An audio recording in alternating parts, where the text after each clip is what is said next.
Arkanga, beyond crypto.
No V-Gates mówisz. V-Gates, bardzo serdecznie. Dziś jest wtorek, 5 dzień grudnia 2023 roku. Imieniny obchodzą Geraldyna i Pięcisława. Za oknem mamy -2 stopnie Celsjusza, zachmurzenie, a my nadajemy z Berlina, z konferencji NBX, blok BTC 819865, cena KNG 2,08 USDT, cena cash 354 KNG, co oznacza, że jeden cash przeliczony na złotówki jest warty prawie 3000 zł, a to oznacza, że Kanga wyceniana jest na ponad 73 miliony złotych. To jest kwadrans z Kangą, wydanie 178. Proszę dajcie znać, jak nas widać, jak nas słychać i pozdrówcie nas stamtąd, skąd nas oglądacie. Czołem Łukasz. Cześć Sławku. Łukasz, w jaką grę najczęściej bawią się dzieci grabarza? Nie wiem. Wchowanego. Dziękuję. Najważniejszą część naszego programu mamy już za sobą. Proszę, przejdźmy do analizy tego, co się działo przez ostatnie kilka dni, bo poszło do góry. Poszło do góry.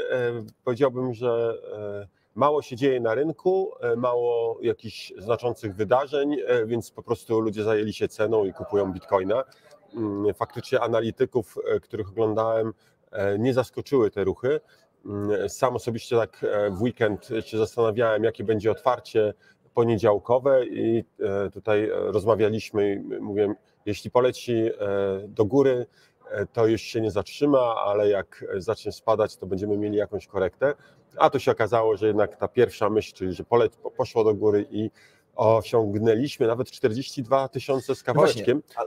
Nie utrzymało się to długo, no ale było.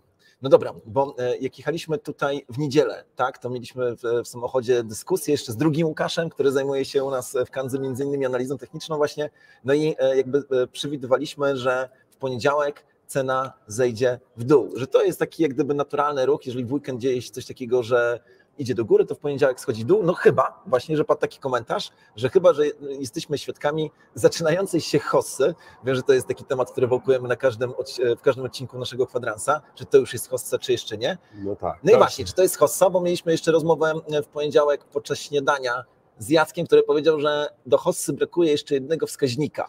Tak, wskaźnika dominacji bitcoina. On jeszcze nie osiągnął takiego poziomu, który by sugerował hossę, no ale powiedziałbym, że nie wszystko musi się zawsze idealnie zgadzać.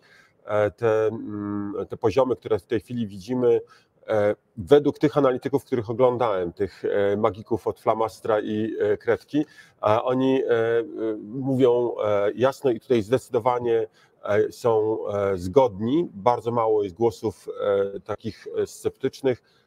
Mamy początek wzrostu, będzie ten wzrost dosyć intensywny. Na pewno będą po drodze korekty, to oczywiste, tak. Natomiast w tej chwili ten poziom 48 000, bo o nim jest mowa w większości przypadków, nie ma po drodze żadnego silnego oporu. 48 000 jest takim pierwszym testem, czy faktycznie ten wzrost jest silny, ale wydaje się, że jest dosyć duża presja kupujących, co nawet pokazała analiza, czytałem taką analizę on-chain związaną z futuresami i shortami na Bitcoinie i generalnie z niej wynika jasno, że te wzrosty, które teraz mieliśmy, to nie jest efekt tego, żeby nastąpiły jakieś gwałtowne likwidacje ludzi, którzy shortowali Bitcoina, więc mamy popyt na rynku, jest duża presja zakupowa i co do tego jeszcze możemy dołożyć, cały czas mamy odpływ bitcoinów z giełd. Więc Tak. ludzie kupują nie po to, żeby sprzedać za chwilę, jak trochę wzrośnie, tylko kupują i mówią, to jest na później, może za miesiąc, może za rok, a może za 5 lat będę sprzedawał. Albo tak jak powtarzamy też od kilku odcinków, może kupują niekoniecznie w celach inwestycyjnych, tylko operacyjnych. Mówimy o zbliżających się ETF-ach po to, żeby mieć ekspozycję tak na bitcoiny. To się okaże. Tutaj Dolp napisał, że w gruncie rzeczy, skoro bitcoin urósł z $16,000 do $42,000, no to mamy hossę. Taki jego komentarz. Kiedy mieliśmy tą, ty pamiętasz wszystkie daty? No w tym roku mieliśmy 16 000, no w tej chwili mamy jakieś rekordowe... A to jest niesamowite, jeżeli mieliśmy w tym roku, bo mieliśmy w tym roku $16,000, a my się zastanawiamy, czy jest hossa. To jaka jest definicja hossy w kryptowalutach tak naprawdę? No raz 10. Razy 100, to jest definicja hossy, także my tak naprawdę mamy hosso besse cały czas, bo... Jeszcze trend boczny, akumulacja. Tak.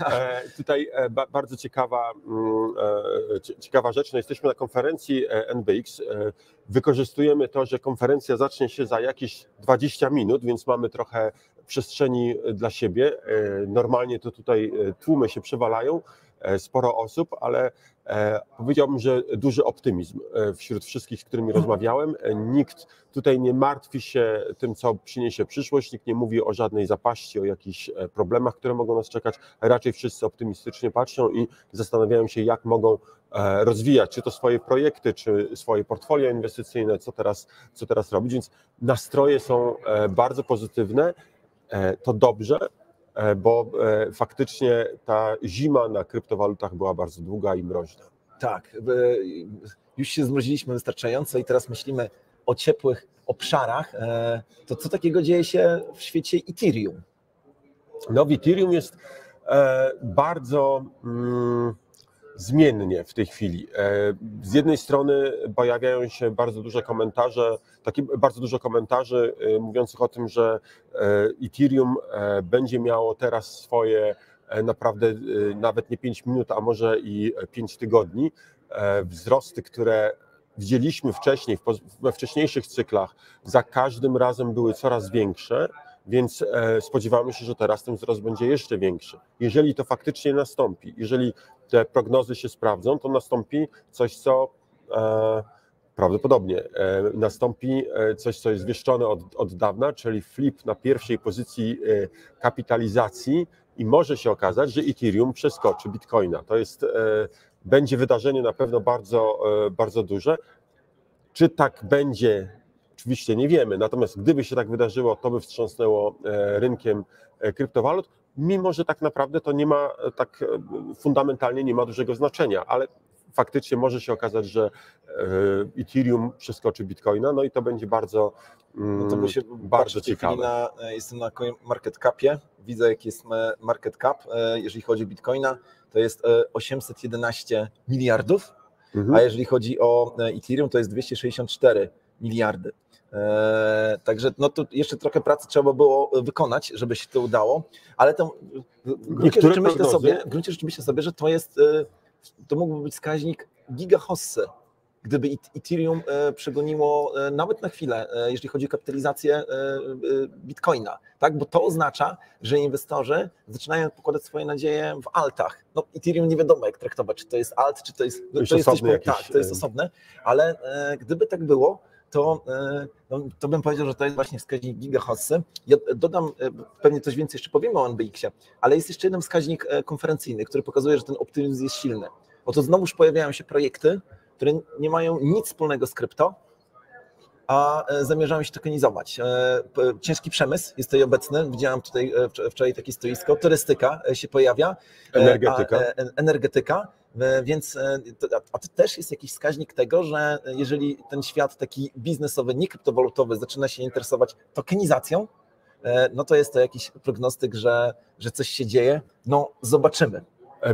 Swoją drogą faktycznie kilka ciekawych projektów tutaj widziałem, życzę powodzenia, mam nadzieję, że się uda, bo zarówno i fajni ludzie, i fajne pomysły, to jest dobry prognostyk, bo jeżeli pojawiają się faktycznie takie działające projekty, bo mówimy o projektach, niektóre opowiadają coś, że mają jakąś wizję, ale mówimy o projektach, które funkcjonują, które działają, mają przychody i oni po prostu widzą w tokenizacji możliwość, szansę na to, żeby przeskoczyć na następny poziom, być o poziom wyżej na rynku. Super, mam nadzieję, że się im uda. Dobra, mam tutaj ciekawy komentarz. Marek V2 napisał, że pozdrawia swoją żonę. Także żono Marka, Czuj się pozdrowiona. Czuj się pozdrowiona. Kwiaty pewnie już idą do ciebie.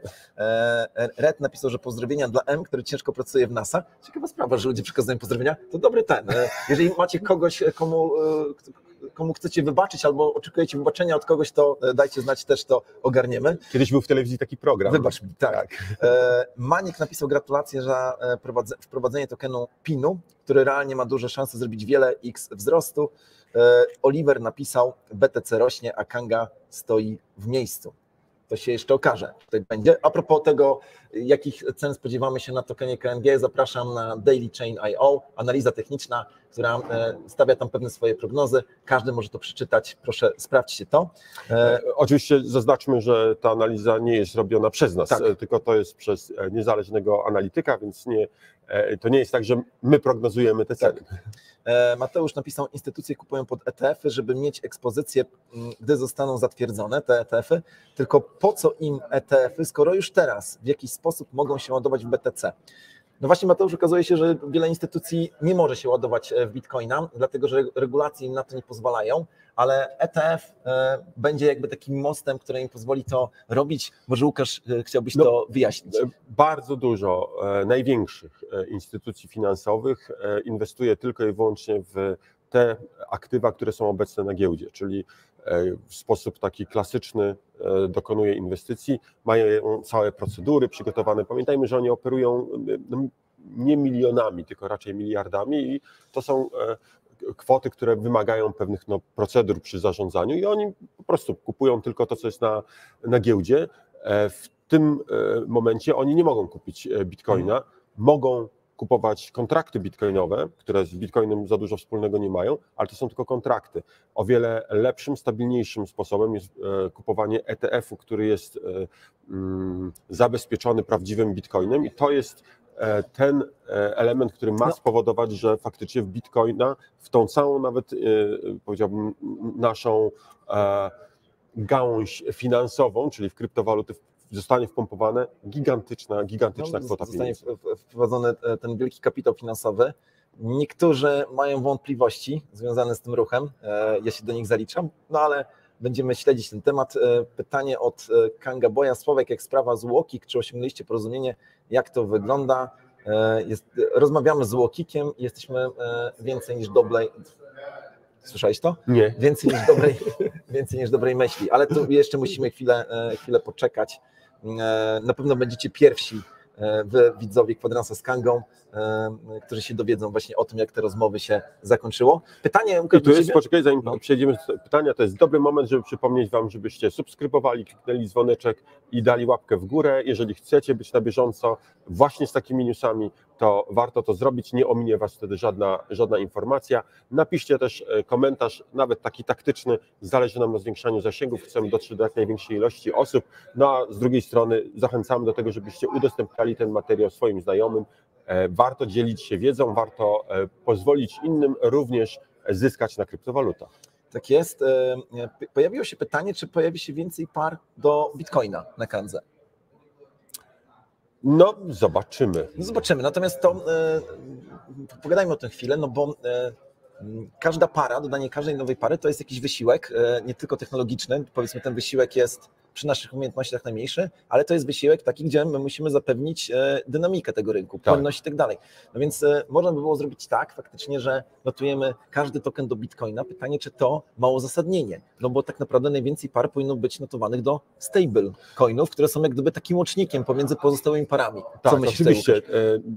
Ta zasada notowania do stablecoinów jest w tej chwili powszechna. Wszystkie giełdy raczej operują takimi parami, aczkolwiek ja pamiętam jeszcze 5, 6, 7 lat temu te pary faktycznie najczęściej mieliśmy do czynienia z parami notowanymi do Bitcoina czy do Ethera.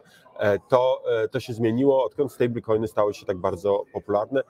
Jeżeli się okaże, że rynek oczekuje od nas tego, żebyśmy notowali inne tokeny do Bitcoina, jesteśmy na to otwarci, dajcie znać. To też jest dla nas odpowiednia informacja, czy jest zainteresowanie tego typu rynkiem.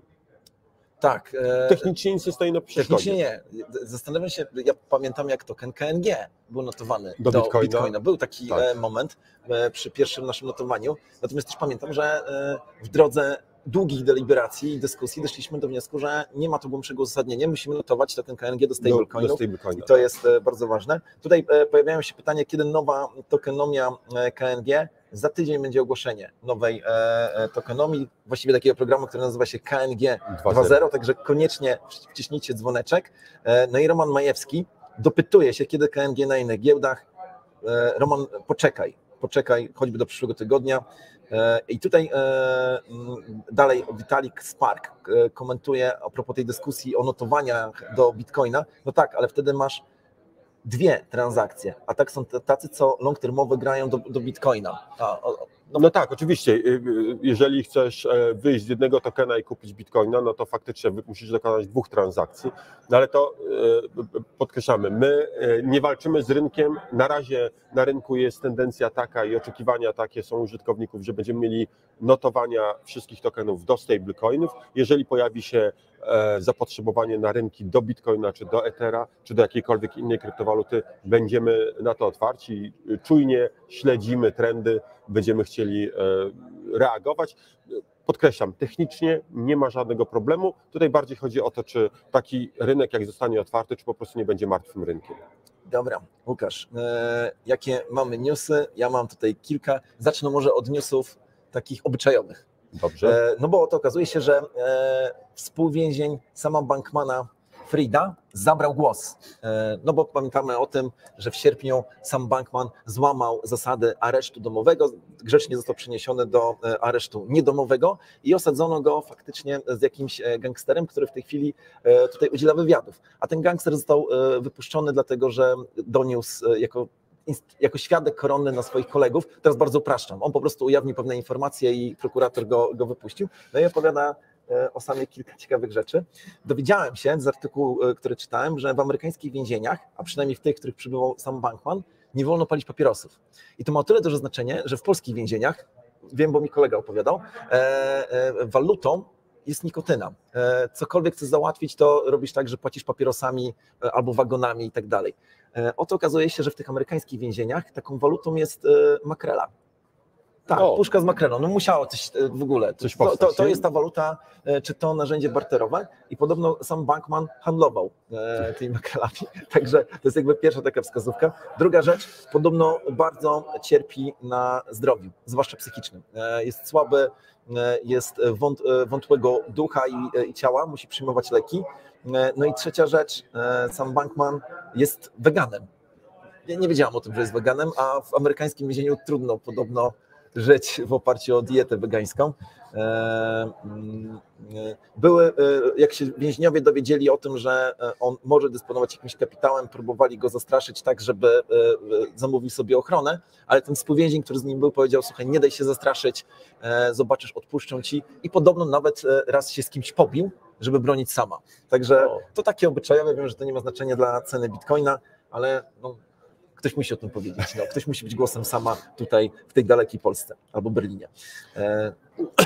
No, z drugiej strony mamy jakby po drugiej stronie barykady. To było obyczajowo, a teraz może dalej trochę w temacie takim prawnym i powiedzmy pseudokryminalnym. SEC znowu oskarża Krakena, wyciągnął stary pozew, ponownie używa tych samych argumentów. No, czytałem kilka analiz tego pozwu. Sam pozew jest dosyć długi i przyznaję, że dla mnie niezrozumiały. Moja znajomość tutaj prawniczego angielskiego jest zbyt mała, ale generalnie widać, że w tym pozwie SEC nie ma nic nowego do powiedzenia. Tak. Znowu te same argumenty w ten sam sposób.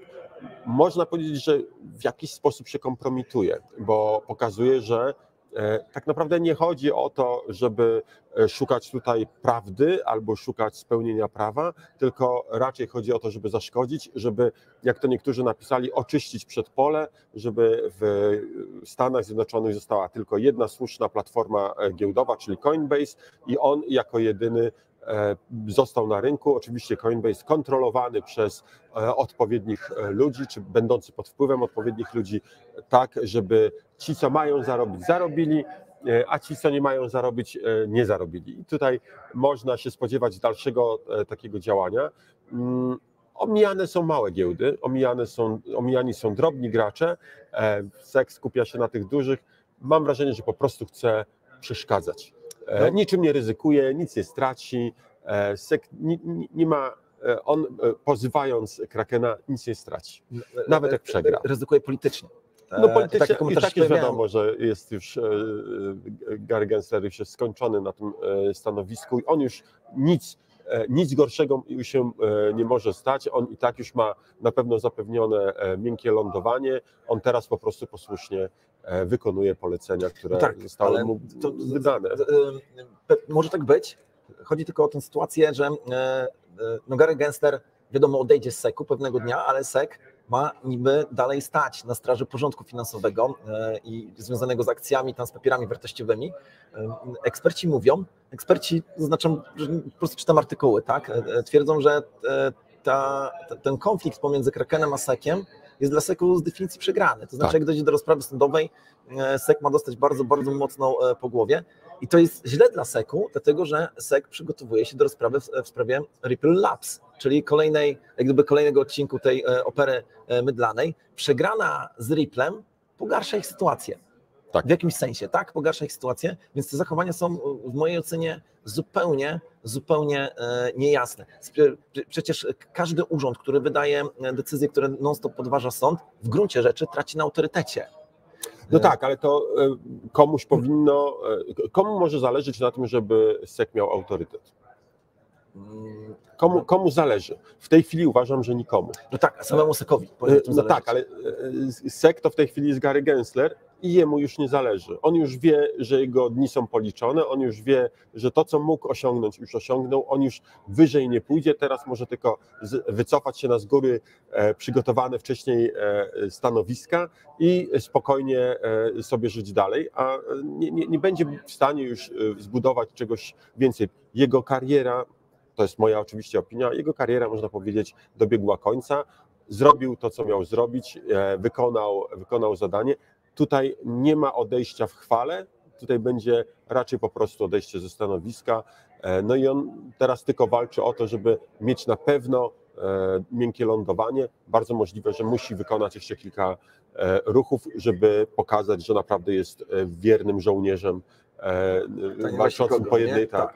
No to, oczywiście ja tutaj snuję daleko idące przypuszczenia, tutaj to nie jest nic pewnego, ale jak się patrzy na to, co robi SEC, jakie argumenty stosuje, no to wyraźnie widać, że on albo nie rozumie tego, czym są kryptowaluty, on nie rozumie tego całego środowiska, nie rozumie, że te argumenty, które wyciąga, są już z góry przegrane. No nie wierzę w to, że tam pracują głupi ludzie. Tam pracują raczej inteligentni, mądrzy ludzie. Oni dobrze wiedzą o tym, że mają przegrane, robią to mimo wszystko, widocznie z jakiegoś innego powodu. Jedyny powód, jaki potrafię wymyślić, to właśnie taki, że jest takie polecenie, żeby utrudnić. No tak. I właściwie ja w to wierzę. Rynek. W sumie ja w to wierzę, że tam są jakieś takie naciski, tym bardziej, że mam jakąś tam swoją teorię a propos właśnie ETF-ów, czy tam ETF-ów i przyszłości kryptowalut w świecie bankowym. Może zaraz o tym powiem. Natomiast a propos SEC-u jeszcze, no to okazuje się, że problemy Binance'a się nie kończą. Bo ta ugoda, której świadkami ostatnio wszyscy byliśmy, ona była zawarta z Departamentem Sprawiedliwości, który udowodnił, tak, Binance'owi i CZ-owi, że stosowane były mechanizmy sprzyjające praniu brudnych pieniędzy. Mało tego, że pieniądze były prane za wiedzą właśnie CZ-a. Natomiast SEC nie odpuszcza, cały czas atakuje w tej chwili również Binance US, próbując udowodnić, że środki użytkowników były wykorzystywane w niewłaściwy sposób. I to postępowanie trwa. Zobaczymy, jak to się skończy. Także SEC nie odpuszcza, jeżeli chodzi o przestrzeń kryptowalutową. Faktycznie chce mieć chyba Stany chcą mieć swoich graczy. W mojej ocenie to oczywiście, zakładam, że twojej też, jest to działanie na szkodę amerykańskich konsumentów, inwestorów kryptowalutowych. Zdecydowanie, bo oni mają w tej chwili naprawdę utrudniony dostęp do kryptowalut. Budowanie pozycji monopolistycznej dla Coinbase'a jest oczywiście dobre dla Coinbase'a, ale słabe dla rynku. No i jakoś, jak popatrzymy na to, jeżeli nie będzie możliwości tego, żeby inni gracze się pojawiali, no to wiadomo, że ten gracz dominujący będzie tą sytuację wykorzystywał i raczej nie będzie go to mobilizowało do rozwoju, do bycia prokonsumenckim albo zapewniania jakichś nowych Jeszcze jest ten rzeczy. problem, że to w sposób istotny zniechęca przecież inwestorów amerykańskich, żeby kupować bitcoina. Tak. A to jest odbieranie im żywotnej szansy, a wiemy, że tej szansy nie dał sobie odebrać jeden z polityków, polskich polityków. Ten program nie jest polityczny, więc cokolwiek teraz powiemy, nie jest sprzyjaniem żadnej grupie politycznej, ale oto Sławomir Mencen ujawnił ostatnio swoje oświadczenie majątkowe, dość obfite. No i w tym oświadczeniu okazuje się, że najistotniejszym elementem majątkowym, oprócz akcji, bo ma udziału albo akcje w swoich biznesach, to odkładam, ale takim, powiedzmy, typowo inwestycyjnym są bitcoiny. Tak, bitcoiny, które zgodnie z tym, co mówił, ja widziałem tylko w jednym programie telewizyjnym, bodajże w Polsacie, gdzie występował i był zapytany o to oświadczenie majątkowe. Mówi tak, kupiłem je 10 lat temu, kupiłem te bitcoiny i pada bardzo, bardzo ciekawe oświadczenie, którego się nie spodziewałem, muszę powiedzieć. Jak słuchałem tego, to mówię, co tu się dzieje? Otóż on mówi, zarobiłem na tych bitcoinach tylko dlatego, że nie słuchałem polityków, nie słuchałem Komisji Nadzoru Finansowego, nie słuchałem ludzi, którzy z ramienia państwa pilnują mojego bezpieczeństwa, tylko sam podjąłem niezależną decyzję. Nie ma takiej instytucji państwowej, która da nam zarobić. Mówi, gdybym ja te 10 lat temu kupił obligacje Skarbu Państwa albo akcje spółek państwowych, tak jak mi zalecano, tak jak mi mówiono, żeby robić, najprawdopodobniej albo straciłbym pieniądze zupełnie, albo miałbym ich mniej niż teraz. Nie zarobiłbym tego, co zarobiłem na Bitcoinie i przesłanie jego było bardzo proste. Nie słuchajcie KNF-u, nie słuchajcie instytucji rządowych, bo oni raczej wam nie pomogą zarobić pieniędzy. No właśnie, ponieważ ja uważam, że każdy urzędnik to jest człowiek honoru i czynu, no bo inaczej nie zostałby urzędnikiem, to uważam, że urzędnicy po prostu, ci, którzy czują, że mają honor, powinni przeprosić wszystkich tych, którzy wprowadzili w błąd. I mówię to poważnie. No bo pamiętamy tą akcję z 2018 roku, gdzie będziesz, jak pęknie bańka. Już nie będę wymieniał, kto tę akcję zorganizował, ale to były 3 takie polskie wybitne organizacje. No i to jest właśnie nasze pytanie, gdzie są wszyscy ci, kiedy bańka pękła. No i właśnie, Sławomir Mencen stosuje metodę hodlowania. Tak? A propos hodlowania, to okazuje się, że jest... Poczekaj, zanim pójdziemy dalej, tak? To jeszcze chcę powiedzieć, że w tym programie była bardzo ciekawa sytuacja. To muszę to powiedzieć, bo to mnie naprawdę zastanowiło. Otóż nie będę mówił po nazwisku, jak ktoś chce, może sprawdzić, na pewno znajdzie na YouTubie nagranie z tego programu. To było bodajże u redaktora Rymanowskiego, występował Mencen i 2 innych posłów, w tym jeden były minister, który rozmawiali o tych swoich zeznaniach majątkowych i u Mencena to jest dosyć takie obfite, mięsiste, a redaktor wtedy wyciąga pana posła X, który był przez wiele lat ministrem, czyli zarabiał około 30-40 tysięcy złotych miesięcznie, do tego fundusz reprezentacyjny i tak dalej, i wyciąga jego oświadczenie i mówi, no proszę pana, tutaj to tak skromnie, bo wszystko, co pan ma, to 50 tysięcy złotych oszczędności. Ani mieszkania, ani samochodu, ani żadnych akcji, ani inwestycji żadnych, nic pan nie ma. Jak to się stało? No i oczywiście wytrawny polityk umiał odpowiedzieć na to pytanie w taki sposób, żeby nie odpowiadać na to pytanie, ale po prostu zabrać głos, więc pomijam jego odpowiedź, bo jest tutaj totalnie nieistotna, ale to mi pokazuje pewien mechanizm. Mamy człowieka, który przez wiele lat zarabia bardzo dużo pieniędzy, praktycznie można powiedzieć, nie musi ich wydawać na życie i po tych wielu latach dalej ma nic. I my czynimy z takiego człowieka kogoś, kto ma zarządzać państwem. Nie jestem przekonany, czy to jest najlepszy wybór, czy to jest wybieranie... W sensie logicznym, albo formalnym, gdybyśmy rozpisali wszelkie możliwe opcje, to wymieńmy kilka, w które nie wierzymy dla jasności, ale które mogą być. Jedna z tych opcji jest taka, że faktycznie nieumiejętnie zarządza. Tak, no, nieumiejętnie zarządza swoim majątkiem, nie udało mu się. Oczywiście to nie znaczy, nie równa się temu, że na pewno nie potrafi być dobrym zarządcą czyjegoś majątku, ale raczej obniża prawdopodobieństwo takiej sytuacji. Jest jeszcze druga możliwość. Wymieniamy tylko z powodów czysto formalnych, bo tego wymaga od nas matematyka, to znaczy...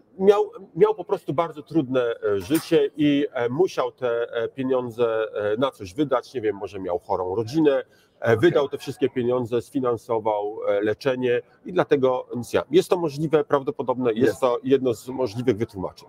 Ale jest trzecia możliwość oczywiście, którą wymieniamy tylko z powodu formalnego, no, na przykład... Żeby nie był szczery do końca. Tak, żeby nie do końca był szczery, mija się z prawdą, to też jest możliwe. W waszej ocenie zostawiam to, co jest najbardziej prawdopodobne i co według was jest.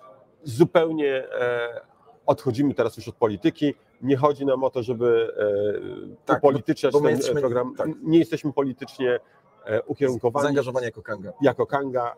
Wskazujemy tutaj tylko na pewną ciekawostkę. Ale Sławku, mówmy o hodlowaniu. Tak, mówmy o hodlowaniu, no bo ci, którzy zdecydowali się na strategię hodl, zyskują. Strategia hodl, czyli kupuje, nigdy nie sprzedaje. Tak. A tutaj jeszcze w ramach strategii hodl jest taka inna strategia, która jest właściwie siostrzaną strategią, powiedziałbym niekoniecznie nieodłączną, ale siostrzaną jednak DCA. Tak. Gdybyś wyjaśnił, Łukasz. DCA, czyli to jest ta strategia, która mi jest najbliższa. Kupujemy codziennie, codziennie, co tydzień, co miesiąc, nieistotne, ale regularnie. Najlepiej automatycznie, nie zważając na cenę. Za stałą kwotę, ta kwota może być dowolnej wysokości, to jest nieistotne jaka to jest kwota, to może być 5 zł dziennie, czy 5 zł na tydzień, to może być 5000 zł tygodniowo, nie ma znaczenia o jakiej kwocie mówimy, chodzi o to, że kupuję za tyle, za ile mogę, w sposób stały, ciągły i nieprzerwany. Tak, i dla tych, którzy nie mają czasu, zachęcamy do tego, żeby na Kandze skorzystać z takiego narzędzia bardzo fajnego, które się nazywa zlecenia cykliczne. Ustawiamy je sobie i właściwie nie musimy nawet na Kangę zaglądać, bo Kanga już sama w naszym imieniu będzie stosowała naszą strategię DCA. Tam tych opcji jest dużo, bo możemy zrobić tak, że będzie kupować co 15 minut, a możemy zrobić tak, że będzie kupować raz na miesiąc. Na miesiąc, dokładnie. Tak. Tutaj warto nadmienić, że Sławek przeprowadził wnikliwą analizę jako nasz tutaj arkuszowy guru i najlepszy ekspert z ekspertami. Zastanawiam się, czy nie zaproszą cię kiedyś do ekspert Bentleyu, tak? Taki kanał, będzie opowiadał o arkuszach, tak. Ale zupełnie poważnie przeprowadził szczegółową analizę, co by było, gdyby kupować bitcoina właśnie w taki sposób stały. Od 28 kwietnia 2013 roku, bo chyba od tego czasu miałeś dane i sprawdzą na koniec roku, czy gdybyśmy zaczęli na samym początku, czyli 28 kwietnia i kupowali do dzisiaj po $1 dziennie, czy bylibyśmy zyskowni. Albo czy gdybyśmy kupowali od 1 stycznia 2014, albo od 1 stycznia 2015, 16 czy 17, albo nawet od 1 stycznia 2023 roku, czyli tego roku i sprawdzał, czy bylibyśmy do przodu. Bo to ma być odpowiedź na pytanie, czy nie jest za późno, żeby zacząć tą strategię. Czy nie jest za późno. I co ci wyszło, Sławku? Wyszło, że w każdym z tych okresów zawsze jesteśmy do przodu. Mało tego, nawet gdybyśmy zaczęli kupować na początku roku 2021, który był tym rokiem, gdzie mieliśmy, to i tak jesteśmy do przodu, więc strategia DCA pokazuje tutaj, strategia DCA oczywiście powiązana z Bitcoinem. Tak, mówimy tutaj tylko i wyłącznie o Bitcoinie, nie analizowaliśmy innych walut, ale ta strategia działa. No mówię, $1 dziennie i nawet kupując w 2020, zaczynając od stycznia 2021 roku, czyli naprawdę od najgorszego możliwego chyba momentu i tak bylibyśmy do przodu, bylibyśmy ponad 20 chyba, czy 30 parę procent do przodu. No zwłaszcza dzisiaj, bo teraz bo ta analiza, dzisiaj którą robimy, jeszcze tam cena więcej, nam rośnie, tak. Więc... No dobra, no bo okazuje się, że z strategii DCA korzystasz nie tylko ty, ale też korzystają dwie duże organizacje. Salvador, o którym już dawno nie mówiliśmy, ale Salvador faktycznie dokupywał, jako państwo dokupuje bitcoiny. Bukele, czyli prezydent Salwadoru, mówi, że nie zamierza tego sprzedawać, bo jest to najlepsza inwestycja dla jego państwa i przez ostatni rok na pewno zarzucano Salwadorowi, że to była jednak zła inwestycja, bo byli pod kreską, ale już przez weekend są nad kreską, także gratulujemy Salwadorowi i pozdrawiamy i to jest dobry ten. Natomiast oczywiście największym hodlującym na świecie jest MicroStrategy i oto okazuje się, że znowuż dokupili bitcoinów. I tutaj ja się zaczynam martwić, że tych bitcoinów po prostu zabraknie w pewnym momencie. Tym razem dokupili ponad 16 000 bitcoinów za prawie 0,6 miliarda dolara. To jaka była cena średnia? Średnia cena $36 785. No to jest 25% do przodu. Ale w ogóle ich cała uśredniona cena w całym tym to jest $30 252 tysiące. 30 252 dolary. Tak. Czyli są w tej chwili jedną od 35%. Tak. No, także gratulacje. Strategia DCA się tutaj opłaca. I teraz mam do Ciebie pytanie, Łukasz, bo Ty masz dzisiaj tutaj pewną prelekcję na jakiś temat. To znaczy temat, od razu zdradzam, jak zostać milionerem. Dlatego, jeżeli jeszcze nie jesteście tutaj na NBX-ie, ale jesteście niedaleko Berlina, zapraszamy, żeby wysłuchać Łukasza. Gdybyś mógł tak w 15 sekundach powiedzieć, o czym zamierzasz powiedzieć. Będę chciał powiedzieć o tym, jakie mamy strategie inwestycyjne na Bitcoinie, co możemy robić, żeby zarabiać, jakimi umiejętnościami czy jakimi działaniami musimy się wykazać, żeby stosować każdą z tych strategii i przedstawię również taką strategię, która w mojej ocenie jest tą odpowiednią dla mnie. To nie jest porada inwestycyjna dla każdego, mówię o swoim doświadczeniu i o tym, co mnie spotyka, opowiem o swoich efektach i o tym, jakie działania można podjąć, nawet zaczynając już teraz swoją przygodę z kryptowalutami. Tak jest, a ja zaczynam czytać komentarze. Filip W. pyta się o to, kiedy będą uwalniane tokeny KNG kupione w zeszłorocznym IEO. Filip, one są uwalniane, zajrzyj na swój staking, no bo tam to uwalnianie było właśnie takie wyjątkowe, że są uwalniane na pulę stakingową, nie bezpośrednio do naszego portfela. Jeżeli chcesz, to możesz oczywiście od razu sobie z tego stakingu te środki uwolnić na swój portfel. Marecki, komentując nasz ostatni no comment, napisał, że czołem na ostatnim no comment rościliście sobie prawa autorskie do biologicznego blockchaina, zapisywania danych biologicznie. To, że rozcięliśmy sobie prawa, może być pewną hiperbolą.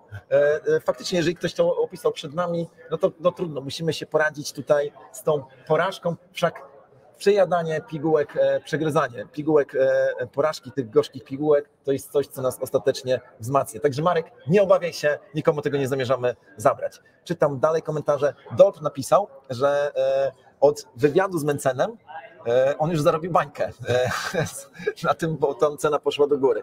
Także Dolp, dziękujemy Ci za trzymanie ręki na pulsie. Marek napisał, że on kupował w 2020 roku, kiedy w TVN mówił, że oszustem jest Sylwester Szuszek i że w ogóle Bitcoin to tam, pamiętamy tą audycję. Tak.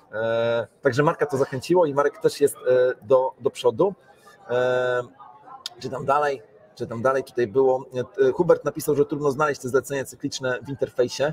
Tak, pracujemy nad tym, żeby je mocniej zaakcentować. Będziemy wprowadzali pewne zmiany do interfejsu, tak żeby te narzędzia związane ze strategiami inwestycyjnymi były lepiej widoczne. W tej chwili one są tuż pod zleceniem zakupu albo sprzedaży. Tam po kliknięciu możemy ustawić sobie takie zlecenie.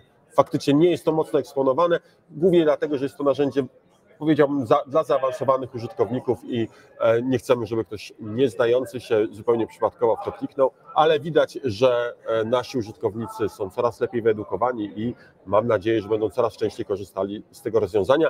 Tu jeszcze jedna mała dygresja o naszych nowych funkcjonalnościach związanych z pożyczkami. Tak. Mówiliśmy tydzień temu o tym, że pożyczki znowu będą zasilone, fundusz pożyczkowy będzie zwiększony. Spotkałem się z zarzutami, że nie zrobiliśmy tego. Zrobiliśmy, tylko po prostu to tak szybko zniknęło, Tak. że mało kto zauważył. Znaczy, to nie było tak, że wisiało to przez tydzień i była możliwość faktycznie, to była szybka piłka. Tak, natomiast tak jak powiedzieliśmy na ostatnim kwadransie, negocjujemy z kapitałodawcami, którzy chcą zasilić tutaj ten fundusz, z którego będzie można korzystać przy zaciąganiu pożyczek. To jest naprawdę świetna usługa, zwłaszcza jeżeli naprawdę teraz się zbliża hossa. Można tutaj zagrać. Witali Spark napisał, że zgadzam się z Tobą, Hubert, ogólnie Kanga moim zdaniem nie ma intuicyjnego interfejsu, mogliby to poprawić. Witalik, robimy wszystko, żeby wszystko poprawiać, wszak nie jest to prosty temat. Czytamy dalej. Czy wykład będzie na YouTubie Twój? Nie wiem, zapytamy się organizatorów. Jeżeli będzie taka możliwość, to umieścimy odpowiednią informację na naszych kanałach social mediowych, albo nawet postaramy się zamieścić ten filmik na naszym kanale YouTube'a, jeżeli to będzie możliwe. Pytanie jest takie, czy będziesz mówił po niemiecku? Ja natürlich. Ale będą napisy. Tak, będą napisy. Dobra, Łukasz, bo ktoś tutaj napisał, Przemek, przypominał się o wprowadzeniu alarmów cenowych, pozdrawiam, a ja chciałbym, żebyś powiedział o pewnej nowości, która się pojawiła w przestrzeni mobilnej. Albo się pojawi zaraz. Nie, pojawiła się. No. Jest. Możemy korzystać z aplikacji mobilnej, z usługi peer-to-peer, do czego gorąco zachęcamy. Natomiast jest tutaj jakieś tajne znaki są dawane. Komórkę. Żeby zachęcamy do tego, żeby korzystać z tej usługi. Tutaj mamy naprawdę duże pole do popisu, ale nie tylko zachęcamy do korzystania z tej usługi, ale zachęcamy do zgłaszania się z operatorów, którzy chcieliby tą usługę świadczyć innym osobom. Widzimy, że coraz częściej okazuje się, że operator nie jest znajdowany. To się zdarza, nie jest często, ale czasami się zdarza, więc widać, że zapotrzebowanie jest. Zgłaszajcie się proszę do customer serwisu, jeżeli chcecie świadczyć tego typu usługę.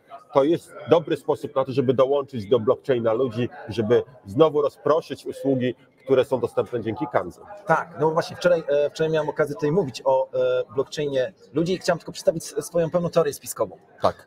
Ta teoria mówi o tym, że niedługo będzie można kupić w bankach kryptowalutę, w szczególności bitcoina. Niedługo, to znaczy może za rok, może za 2, może za 3, nawet w polskich bankach. Tutaj ktoś zadał pytanie, kiedy będzie można kupić w PKO BP kryptowalutę. Myślę, że będzie można. Natomiast dojdzie do pewnego niekorzystnego zjawiska, mianowicie takiego, że tych kryptowalut, które zakupimy w bankach, albo które będziemy sprzedawać w bankach, nie będzie można wypłacać do blockchaina. Zostanie zerwana, jakby była nawiązana. Nie będzie łączności pomiędzy blockchainem a światem bankowym. Czyli to, co robi Revolut na przykład. Ale Revolut dla niektórych pozwala wypłacać. To jest, wprowadził tę zmianę, ale na samym początku tak nie było. I uważam, że to jest zabieg zmierzający do tego, żeby jeszcze jak wejdzie Mika, a Mika przecież będzie oczekiwała od nas tego, żebyśmy ujawnili wszystkie nasze prywatne adresy, że to jest taki zabieg, żeby to świat bankowy w całości przejął kontrolę nad Bitcoinem. Oczywiście to się nie wydarzy, no bo jest na przykład taka Kanga, ale to jest taki zabieg, który sprawi, że Bitcoin tak naprawdę straci na swojej istocie. No bo jeżeli możemy go tylko kupić.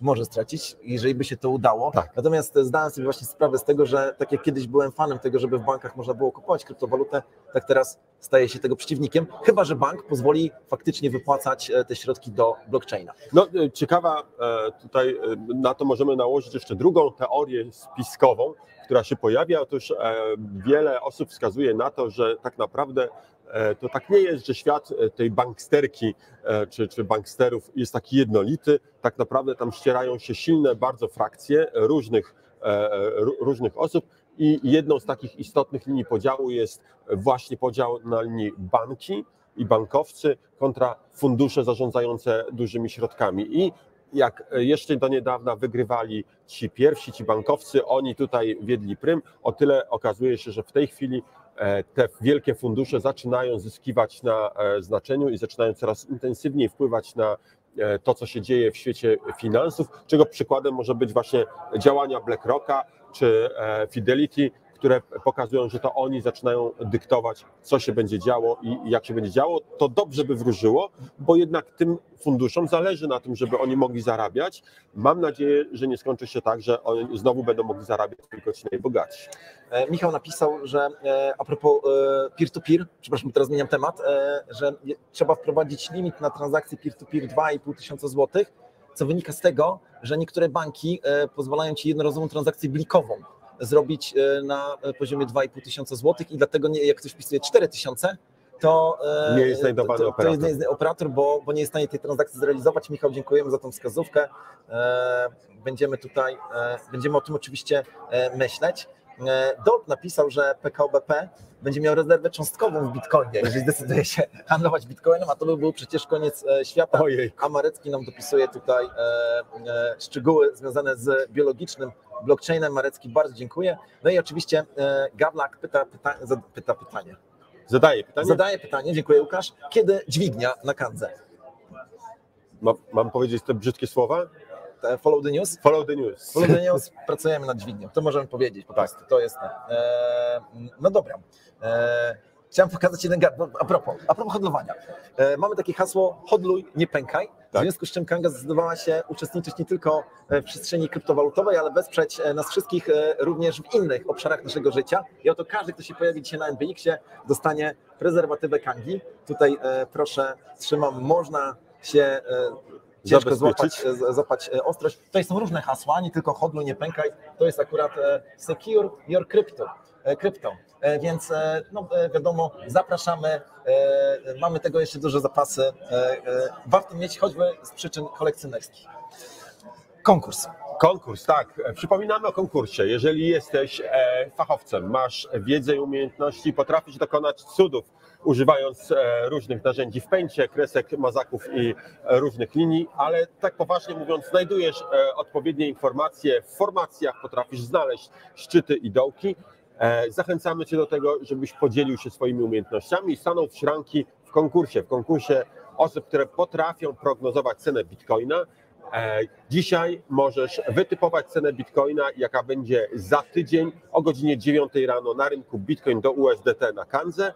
Ten, kto będzie najbliżej tej ceny, wygrywa nagrodę, a tą nagrodą jest 64,4 KNG, czyli 1/10, bo podam od razu wartość dzisiejszej nagrody. 1/10 łapek w górę, które pojawią się pod tym nagraniem. Tak, czyli jeżeli będzie 1000 łapek w górę, to będzie 100 KANG jako główna nagroda. To całkiem solidna nagroda. Tak jest i o to walczymy. Nagroda na dzisiaj 64,4, ale uwaga, nie ma zwycięzcy.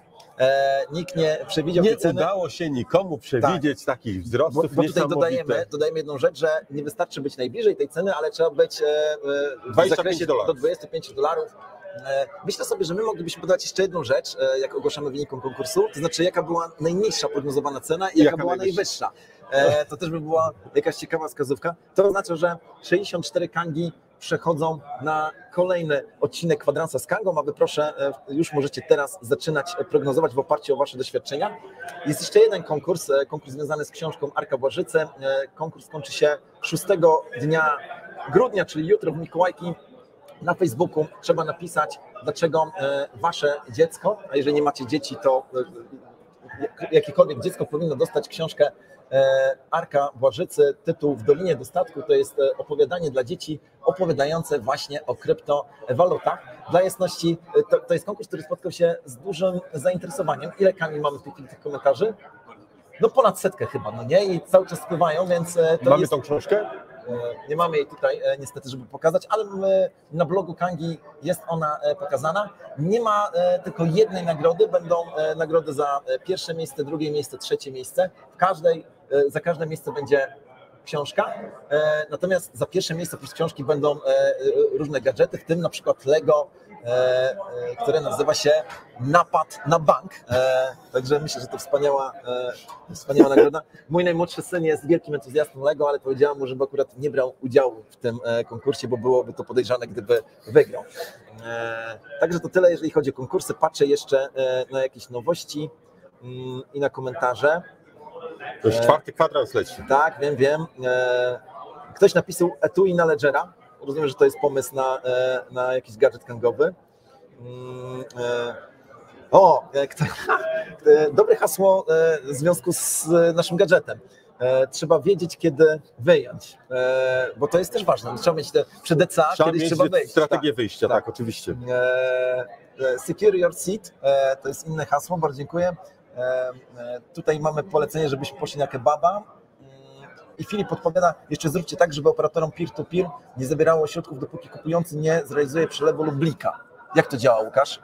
No w tej chwili jest tak, że jeżeli jako operator chcemy komuś sprzedać na przykład omega złotówki, no to my musimy zabezpieczyć również tego, który kupuje użytkownika, więc w momencie zgłoszenia się operatora jego środki są blokowane, tak żeby na pewno mogło dojść do tej transakcji.